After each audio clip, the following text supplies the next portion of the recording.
to introduce Molly Fox. She's a biological anthropologist, and she investigates the evolutionary context of chronic disease and the biosocial relationships between grandmothers, mothers, and children. Her research focuses on the transgenerational transmission of genes, of phenotypes, life history patterns, and disease risk. And Molly takes a very interdisciplinary approach to these questions. She uses clinical data, epidemiological data, anthropological data and approaches, and molecular data. Molly got her undergraduate degree from Yale. She got her PhD at University of Cambridge, and she's now a faculty member at UCLA.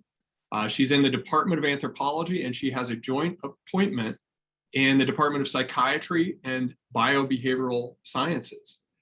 She runs the UCLA Biological Anthropology of Motherhood Lab. Great name for a lab. I'm going to paste if I can, I'm having a little bit of trouble pasting things in today for some reason, but there's a link to the lab. I really enjoyed looking through that at some of the projects, the many different projects that she and her collaborators are working on. And she's also very soon to be on the EMPH editorial board as one of our associate editors. She's up there right now, but she's going to start a little bit later in 2022 officially. So Molly, thanks so much for joining us today. It's great to have you here, and I'll turn things over to you. Okay, great. Thank you so much. What a nice introduction. I'm excited to join the editorial board after my maternity leave is over. Just gonna screen sharing going. Let's see. Can you see the slides? Good. Okay. Okay, so thank you so much for joining, everybody. It's so exciting to see all of your little boxed faces and names. We're going to be discussing Alzheimer's disease today and the possibility that we might think of it in our evolutionary lens as a case of mismatch.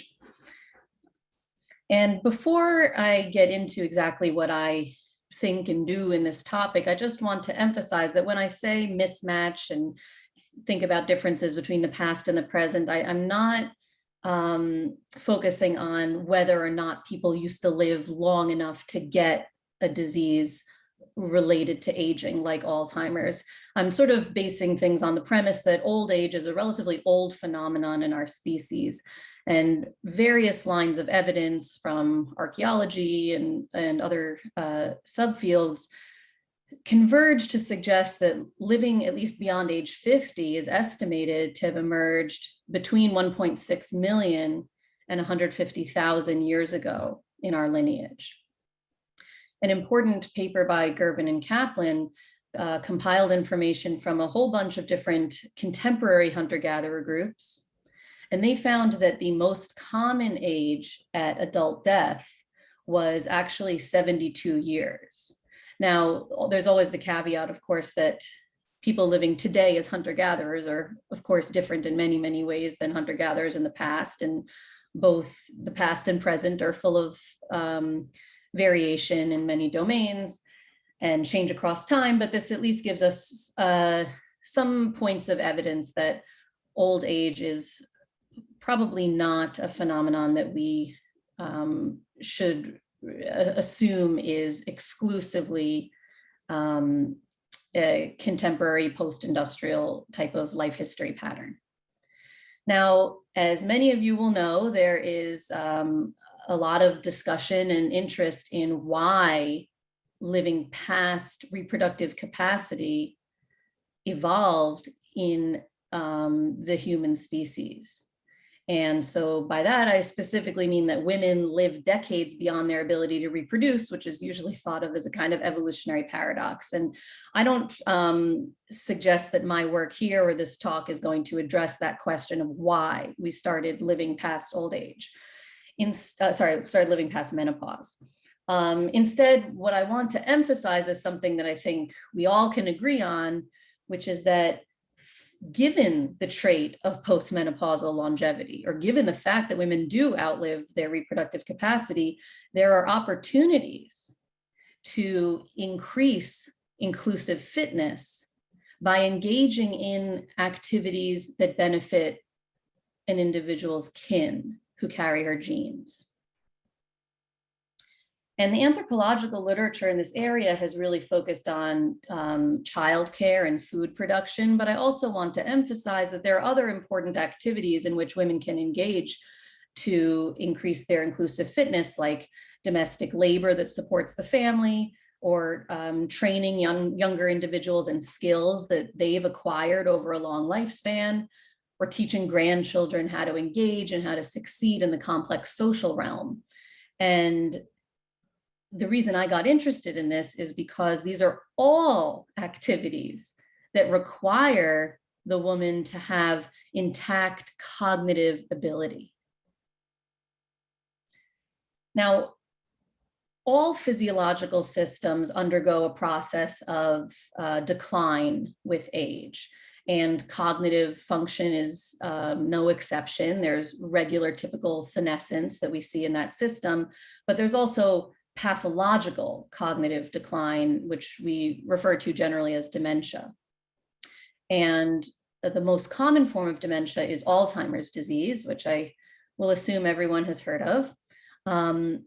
There are two forms of Alzheimer's, and I just want to be clear that when I talk about Alzheimer's in this talk, I'm talking about the majority of cases are late onset Alzheimer's. In fact, late onset Alzheimer's accounts for more than 99% of all Alzheimer's cases. Early onset is a disorder that occurs before age 65 and is purely genetic. Late onset has a more ambiguous confluence of causes and risk factors.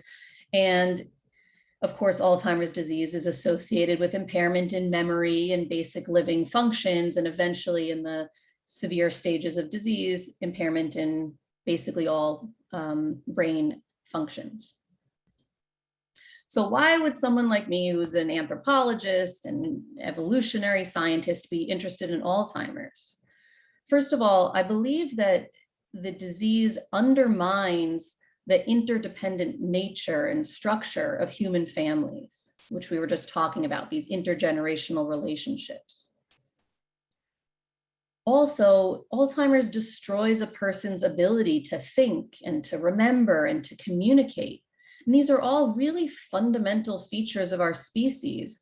I feel like Alzheimer's is sort of heartbreaking from an anthropological and evolutionary point of view, in addition to a personal one, because it so robs us of what it means and feels like to be human. And I've talked about some of these ideas in a review paper that I think got sent around. So if we're interested in trying to understand what Alzheimer's risk might have been for age-matched individuals across evolutionary history, we can't go back in time and measure Alzheimer's because it doesn't leave a fossil record. So if we want to estimate prevalence in the past, the best way to do that, I think, is to understand the pathogenesis and etiology of the disease, and also the risk factors that contribute to the disease, and examine whether those might have changed across history, because we might be able to gain some more information that way. So the focus of my research here is really in two areas, which is microbial exposures and reproductive life history. There are other risk factors for Alzheimer's that I want to highlight, are really the sort of classical hallmarks of what we think of as diseases of civilization. And by that, I mean aspects of contemporary life in the post-industrial world that are novel in terms of our history and contribute to diseases that are either new or at higher frequency than they might have been in the past. And so I'll first just highlight those. These are two that I don't study super directly, but I think that they need to be acknowledged, which are cardiovascular and metabolic disorders and dysfunctions, because these are highly correlated with Alzheimer's risk. And things like cardiovascular disease, type 2 diabetes, obesity, these are really important risk factors for Alzheimer's. And we can surmise that with sedentism and processed foods of the post-industrial era, these are all traits that are now at much greater frequency than they were throughout the vast majority of human evolutionary history. So there's sequelae, including Alzheimer's, would very likely also be at greater frequency. So this is consistent with this hypothesis that I have been discussing.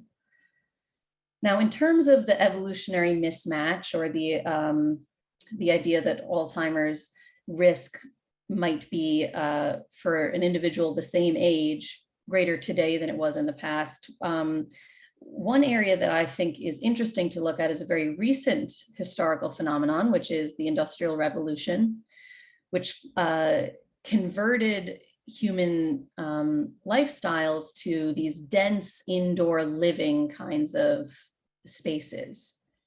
And that created an evolutionary opportunity for pathogens to evolve high levels of virulence, which led to epidemics of infectious disease.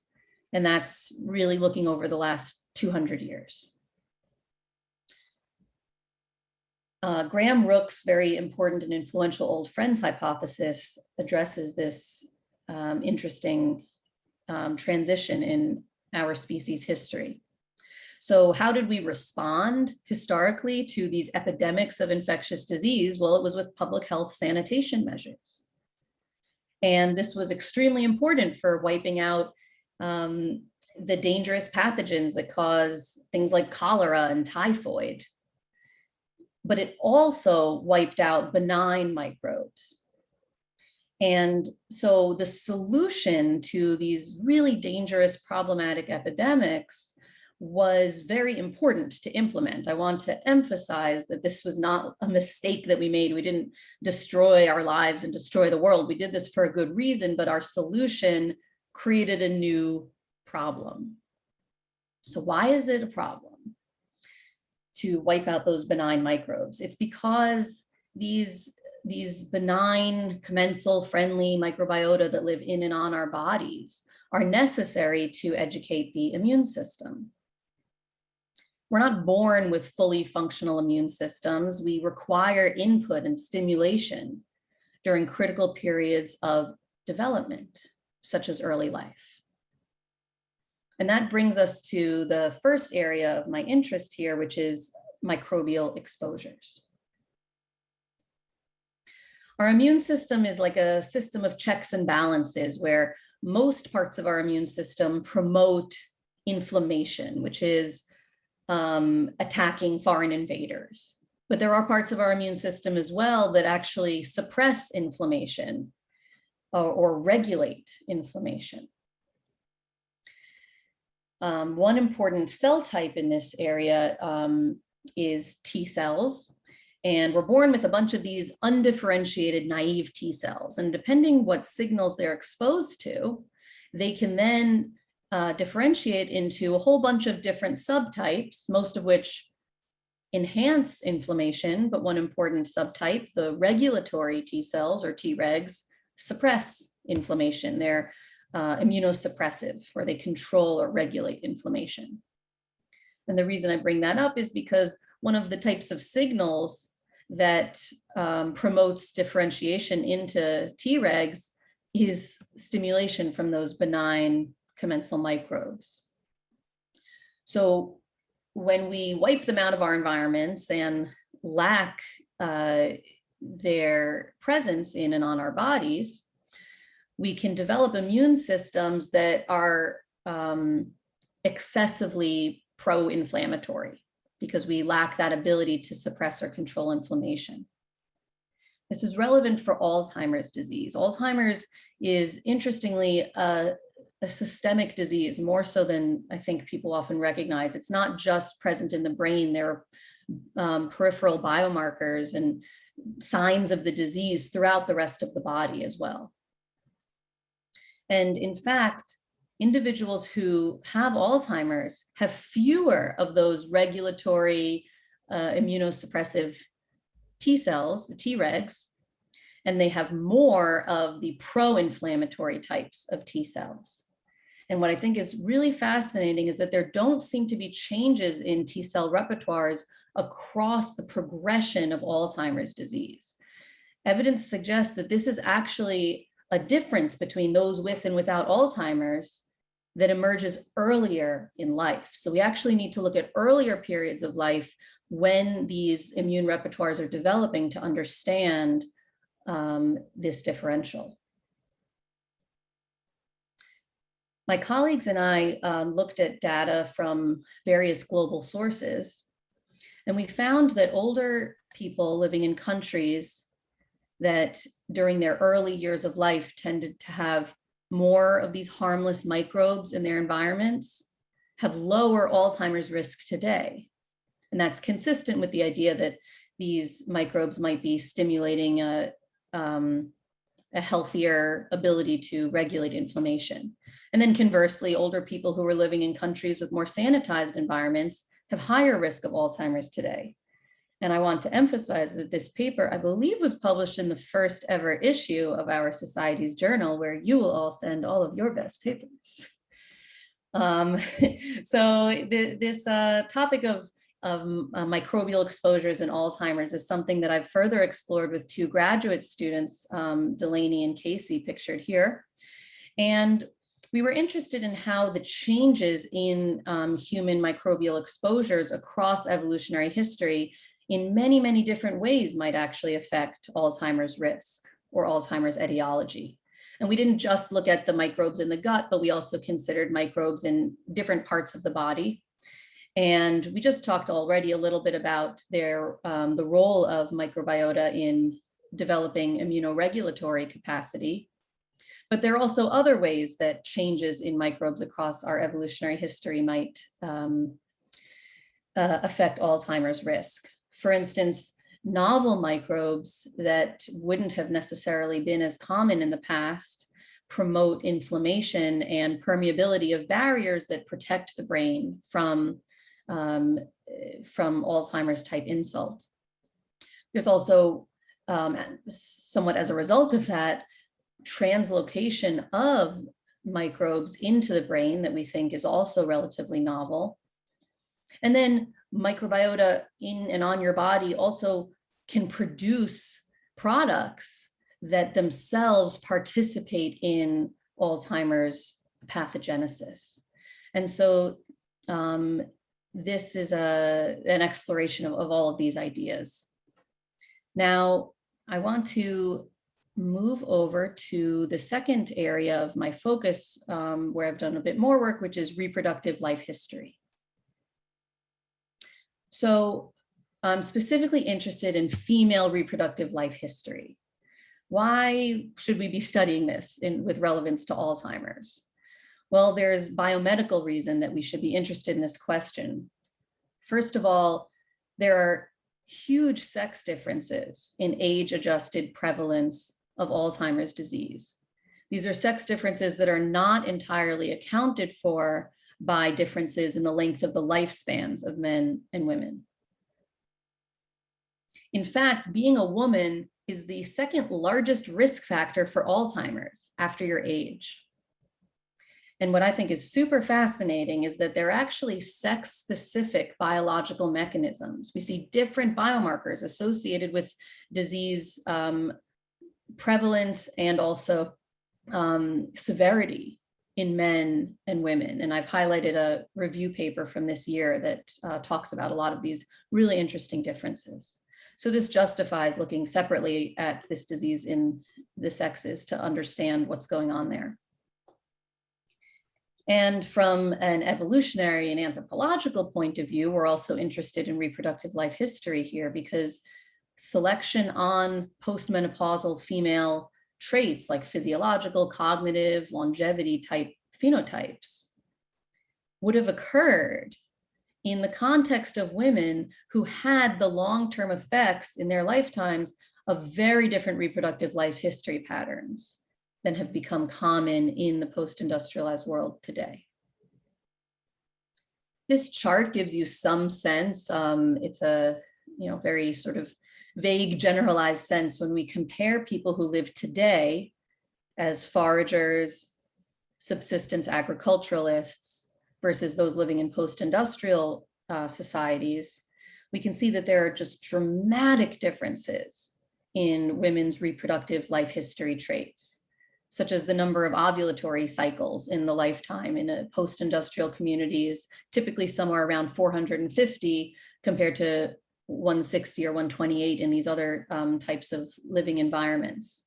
And again, I want to emphasize that this is looking all at people today. So we're not able to discern what precisely these numbers might have been in the past. This is just one tool to try to estimate the past. But people who live today as foragers and subsistence agriculturalists are, of course, different in many ways than those who lived in the past. And there was variation in the past, there's variation today. But this can help us understand the scope of some of the possible changes that seem to be likely to have occurred throughout our evolutionary history. Women in post-industrial societies have far fewer children, fewer pregnancies. They breastfeed much, much shorter than would have been typical in the past. And so the cumulative effect of a full lifetime of a totally different pattern of reproductive activities would have the cumulative result of differential physiology and health potentially in older women today compared to women of the same age who lived in the past with different life history patterns. So I've conducted 3 studies to try to understand this relationship between reproductive life history and Alzheimer's in women. The first was a study with British women. The second is more recently a study with California women, although the outcome there, I want to stress, was cognition, which is not exactly the same as Alzheimer's. And then an ongoing study, the Alzheimer's Life History Project, that I'll speak about a little bit at the end. So this is some of the, an example of some of the results we found from study 1. What we did here was we added up the total number of months a woman spent pregnant in her whole life. And that includes having kids, but it also includes miscarriages and abortions, these incomplete pregnancies. And what we found was that those women who spent more time pregnant in their whole life had lower Alzheimer's risk compared to those who spent less time pregnant. So what you're looking at here is a graph where the x-axis is age, and then the y-axis is the likelihood that you're free from Alzheimer's. So higher values are better, healthier, and the curve slopes downwards because risk increases with age. But you can see that those who spent more months pregnant, those women maintain an Alzheimer's free status till later ages. The curve is higher. So that's what we mean when we say lower risk. Here's the results you just saw. And these are the results when you use a slightly different predictor variable, which is parity or completed fertility, basically the number of kids the woman had. And that result was not statistically significant. And I want to emphasize that because that is the metric that all previous studies of this question have used. And what I think this study revealed is that there might be something unique about those early parts of pregnancy that's happening that gets lost when you don't include incomplete pregnancies that make up a sometimes substantial part of a woman's reproductive life history. So the 2 aspects of pregnancy and its possible relation to Alzheimer's that I'm going to talk about today are inflammation and estrogen exposure. I'll start with inflammation and mention that I am the only scholar who has been interested in the relationship between pregnancy and Alzheimer's risk via alterations to the immune system. I'm also interested in estrogen, but others are interested in that as well. I'll discuss both. So why is inflammation relevant and interesting here? Well, so it's interesting because concentrations of these regulatory T cells actually increase from before you're pregnant to when you get pregnant, and then they continue to increase during pregnancy, and they actually increase after pregnancy up through 2 years after the pregnancy is over. That's as long as it's been studied. And in fact, the failure to recruit these immunoregulatory cells is associated with miscarriage and infertility. It's a really fundamental and necessary aspect of pregnancy. Now, why is that? It's because the woman has to tolerate a half genetically foreign fetus in her body. And not only that, but the fetus during the pregnancy is actually leaking out its cells, so cells of its half foreign genetic identity into the mother's body. And that's something that we call microchimerism. And those cells, some evidence suggests, actually stay in the mother's body potentially for the rest of her life, certainly for decades after the pregnancy is over. And so this would explain why we have these reorganizational effects on the immune system associated with pregnancy, because we need to really improve our ability to suppress inflammation so that we can tolerate these half foreign cells for the rest of our lives. And this framework is something that I discussed at our first ever evolutionary medicine meeting back in 2013. So apologies if you've heard me say this before, but it's a good reminder. Now to move on to estrogen exposure. So pregnancy is associated not just with major changes in our immune systems, it's also associated with estrogen exposure. In fact, across the course of pregnancy, there is enormous increase in estrogen levels that eventually are 85 times higher than they are at the highest point of a non-pregnant state in the lifespan. So 85 times higher than the peak of an ovulatory menstrual cycle. So this is a huge dose of this hormone. Why do we care about this? It's because estrogen has been implicated in many aspects of Alzheimer's etiology. In fact, estrogen appears to play a protective, neuroprotective, helpful role in many, many different aspects of the damage and dysfunction that's associated with Alzheimer's disease. And I've just listed a few of the really major obvious players here, like estrogen actually inhibiting neuronal apoptosis and amyloid beta formation. But there are many different ways that estrogen is neuroprotective. And so the assumption of all previous studies in this area has been that because pregnancy is associated with tons and tons of estrogen, it should be protective against Alzheimer's. Now, what I found actually was that, yes, pregnancy did have a protective effect against Alzheimer's, but it was not enacted through estrogen. So even controlling for the some functions of estrogen, like hypothetically, you might expect that number of pregnancies would be acting as a proxy for how long you've been exposed to estrogen in your life, because depending on the length of your reproductive span. But even when you control for reproductive span, pregnancy seems to still have this protective effect. So it doesn't seem to be functioning as a proxy as far as I could see in my data. And it didn't seem to show evidence that it was that dose of estrogen, super high levels you get at the end of pregnancy, that was driving this effect either. So pregnancy seems to still have an effect kind of over and above benefits from estrogen. But that's not to say that estrogen is not also having benefits. In fact, I have also found that estrogen exposure is protective against Alzheimer's risk. In that study, we found a really dramatic effect. Women above the cohort median number of months with estrogen exposure had only 64% of the Alzheimer's risk of women below that median. So this was, a very powerful and important to recognize effect. Another graduate student of mine, Davis Mai, is working on a review of this relationship between estrogen and Alzheimer's. And one of the things that he found is that the total duration of estrogen exposure, or the duration of the reproductive span, has in other studies, ours is one of these three, but in other studies also found a protective effect there, that how long you're exposed to estrogen might be protective against Alzheimer's. Although, as you can see, other studies have not found the same relationship, and the results are relatively mixed.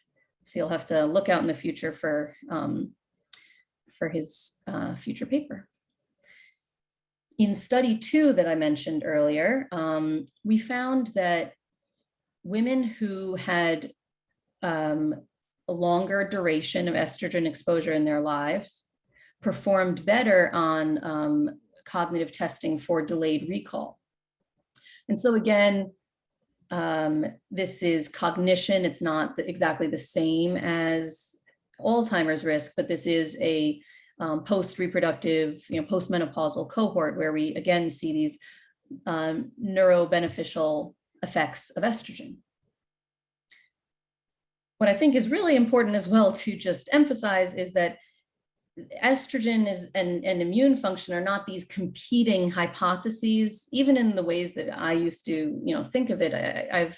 I've changed my thinking. Really, the more and more I've come to understand that the two are in concert. They're intertwined and interconnected, these systems, in ways that you really can't tease them apart. In fact, estrogen and other hormones of pregnancy actually drive expansion of immunoregulatory function in pregnancy.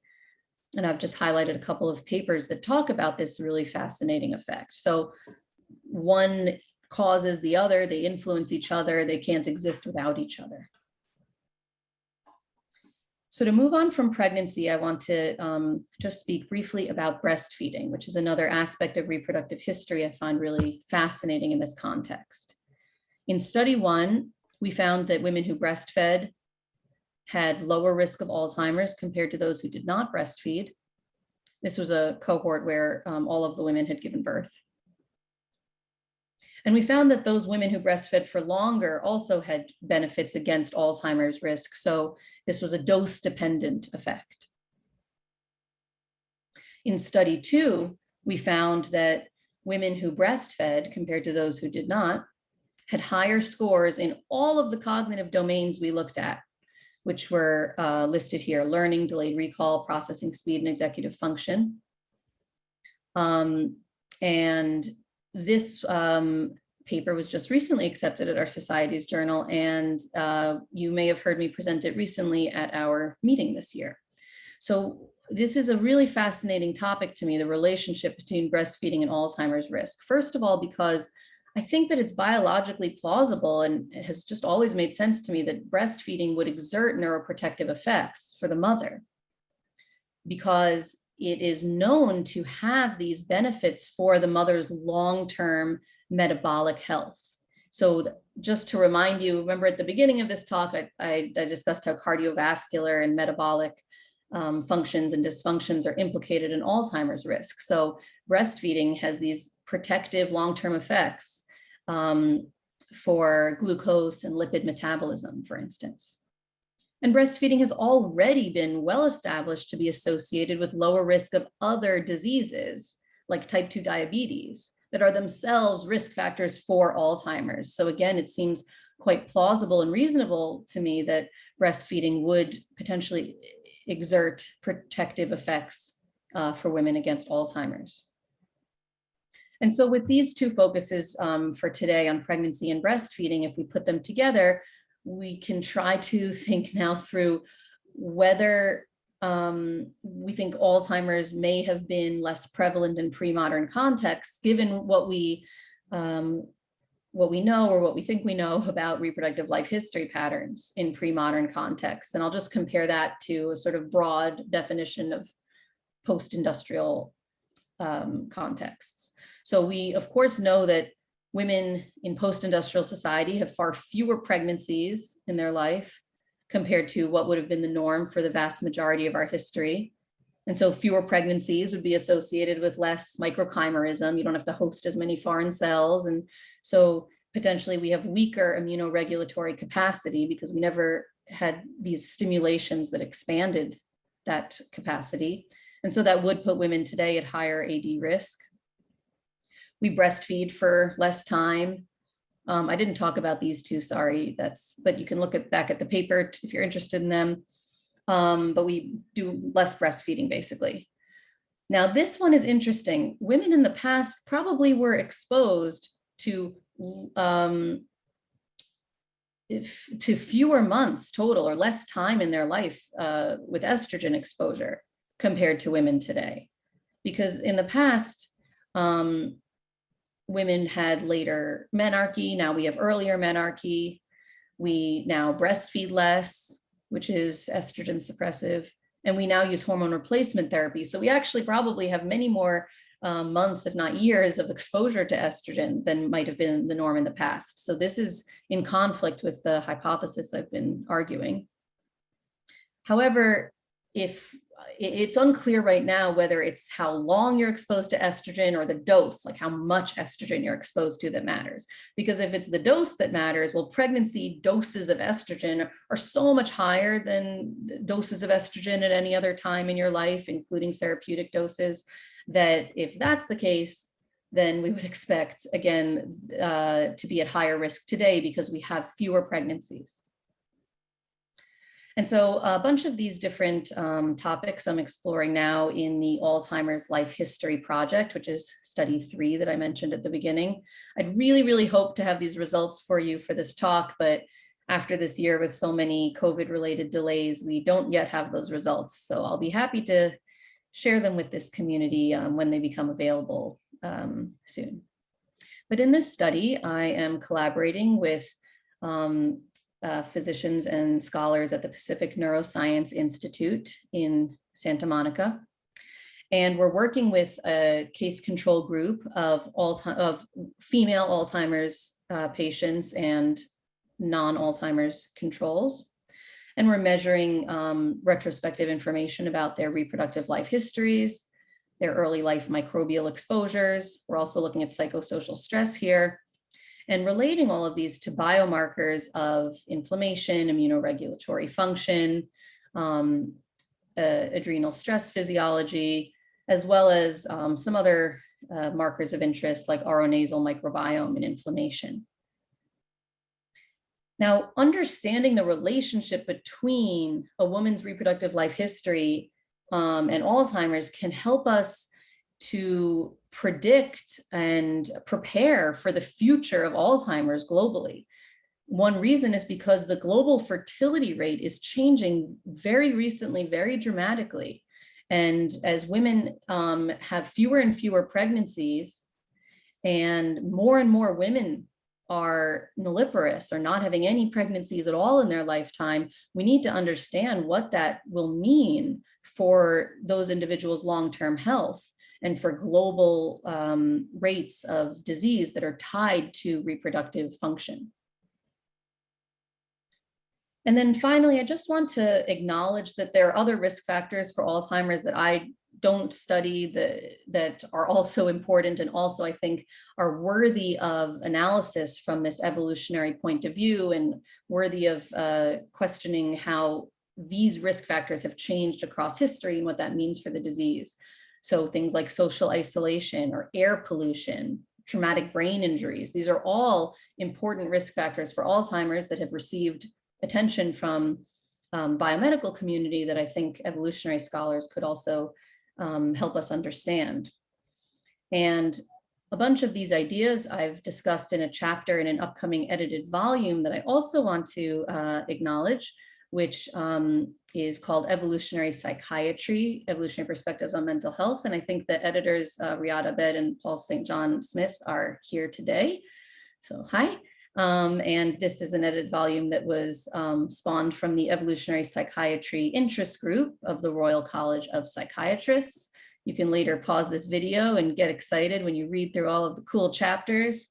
Many people on this call seem to have contributed to some of these chapters. Some of you seem to have written 2 chapters, so that's pretty cool and impressive. And with that, I want to thank all of my collaborators and students and trainees on these projects. I specifically want to acknowledge the families that participated in these studies and the participants themselves, and all of the students and trainees in my biological anthropology of motherhood lab. Okay, great. Well, thank you so much. Thank you, Molly. That was fantastic. Great talk. I'm going to actually turn things over to Meredith to handle the questions. There's so many great questions in the chat. As I mentioned at the beginning, we would love to hear from you. If you've asked a question in the chat and you're willing to raise your hand, please do so.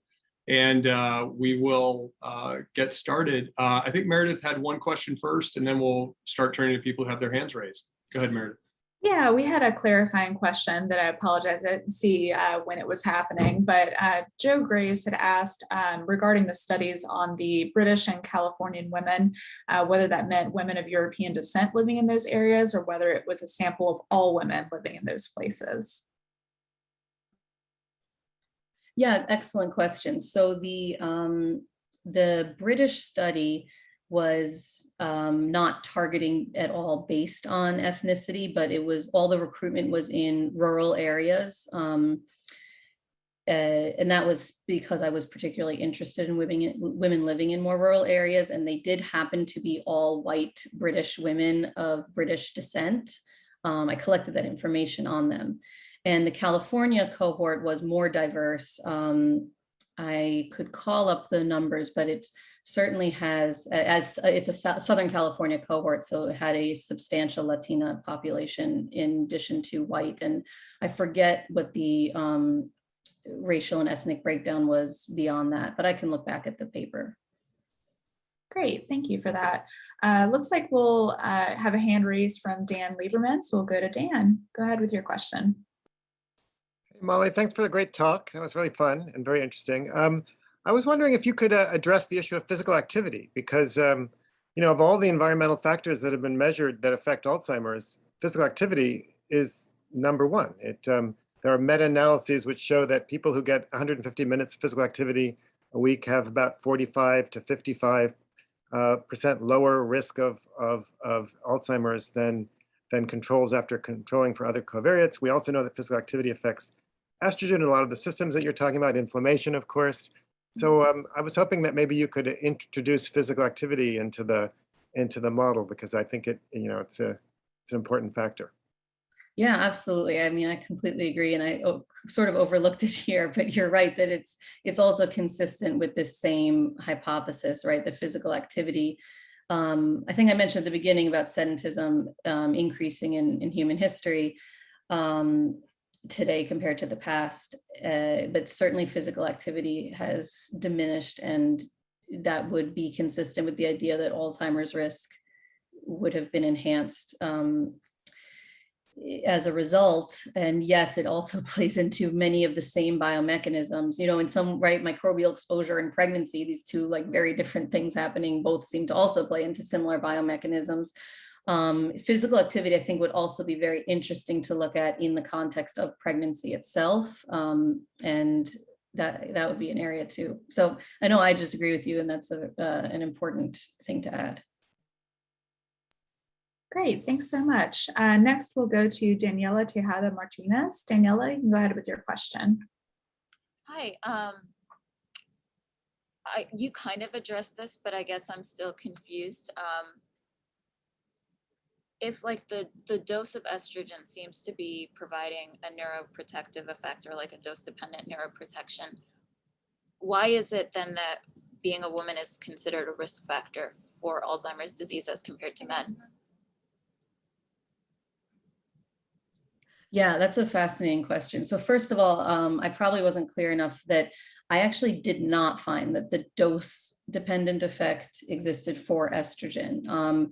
The reason that I say that, and I think I'm hopefully clear about this in the paper, is that, and this is the 2018 paper I mentioned, that women whose pregnancies last to completion, if you only include that variable, how many pregnancies lasted to completion, there is no relationship with Alzheimer's. And it's only when you include the pregnancies that are initiated as your sort of main predictor that I found at least a protective effect. And so to me, that meant that there's something about these early stages of pregnancy, which I argue is when this reorganization of the immune system occurs, that it would be exerting an effect. It doesn't appear that having these super high doses, in my small pilot cohort study, had an effect, but I think that larger studies are definitely necessary, and as are, trials to better understand that. So that's about the dose dependent effect. But in terms of the relationship between men and women, or the difference between men and women in Alzheimer's risk, I agree that is a really fascinating question. I mean, we have to step back fundamentally, because men and women, first of all, have even different genetic risk factors for Alzheimer's. There seems to be something really unique happening in the two sexes to understand here. Even ApoE, which is the most sort of well-established genetic risk factor, one of its polymorphisms is one of the most established risk factor for Alzheimer's disease, is actually a much more potent predictor in women than it is in men. It's not a very potent predictor of disease risk in men. And there's actually a whole bunch of other polymorphisms of other genes that also are uniquely having this function in women. And another thing that I think is just really weird and interesting, that maybe is just a failure of science, is that biology in general is a better marker of disease severity in women than it is in men. So maybe we're not finding the right biomarkers in men, or something funky has happened that we've pulled everyone together. But I think that's something that's worth considering. So why women have higher risk than men, as a sort of broad question, which I can't say that is exactly something that I have pursued, because I have not conducted any studies in men. So with that caveat, only just having, familiarized myself somewhat with the literature, one thing is that women typically have greater inflammation than men. Men tend to have better immunoregulatory function later in life. And this is really in this, I'm only speaking about post-industrial populations here, which is where all biomedical research seems to happen. So that is one possibility. But the fact that women have higher risk and yet have these unique protective factors, I think is also a really interesting, worthy area that we just need to keep investigating. Great, thank you. Next, we have a question from William Parker. William, you can go ahead. Thanks very much, Meredith. And wonderful lecture, Molly. Thank you so much.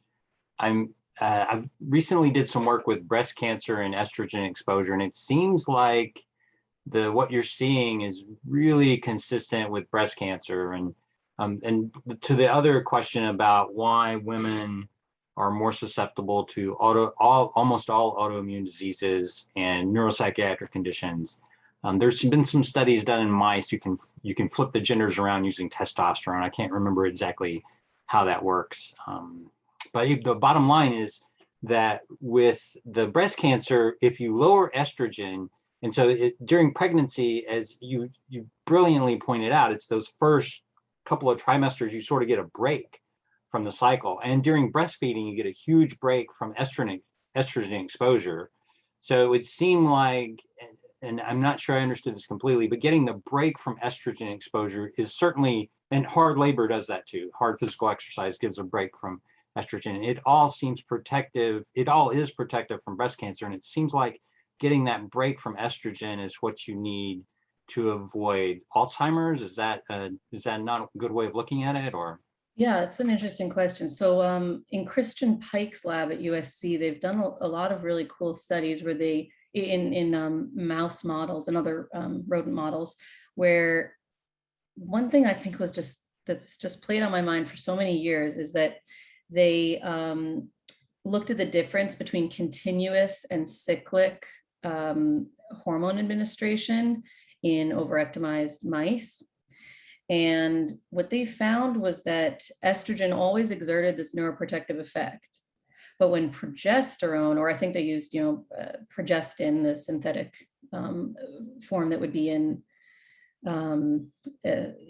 like contraceptive and HRT kind of therapies, they found that when progestin was administered cyclically, let me make sure I get this right. I believe that cyclically it inhibited estrogen's neuroprotection, but when it was continuous, it enhanced it. I might have that backwards, and I really apologize if I do.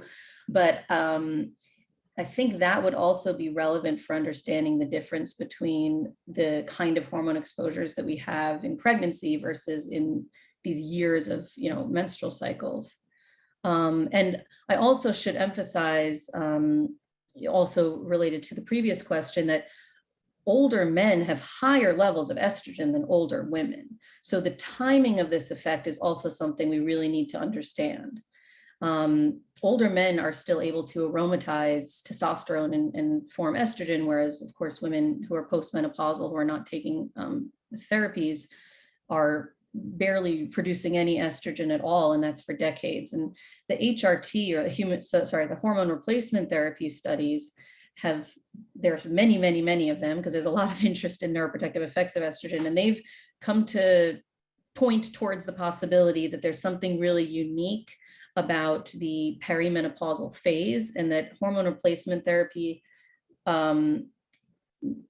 too many years after menopause does not seem to confer advantages.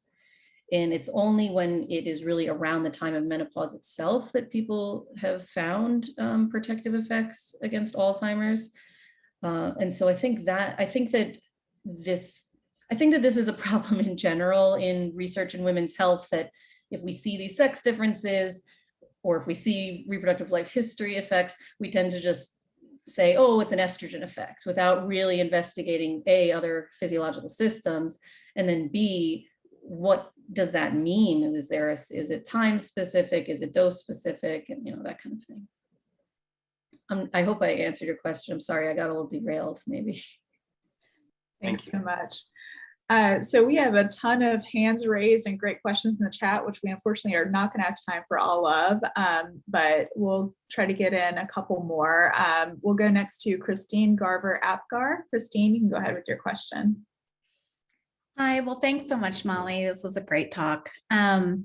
So I just was really interested in the helper T data that you presented, and on the different ratios of different types of helper Ts. And what I'm wondering is if it's the case that a lack of the regulatory T cells predict both Alzheimer's, but also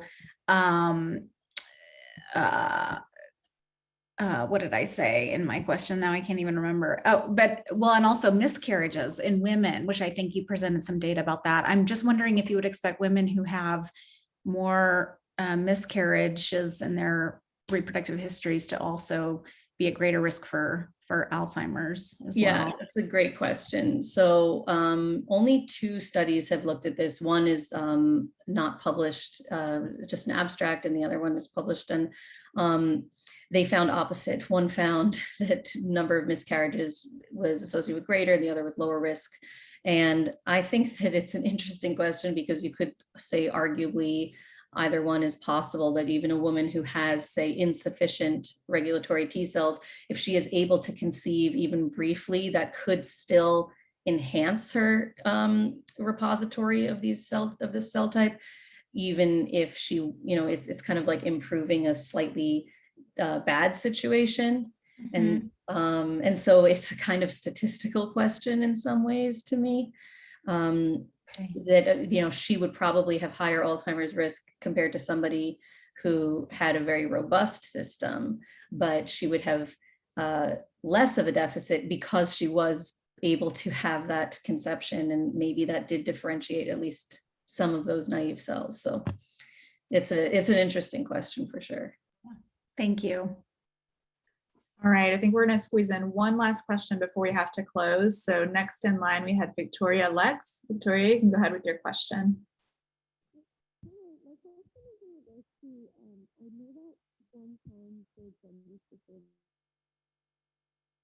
I'm sorry, Victoria, your audio is very quiet. I didn't hear your question. Can you repeat it?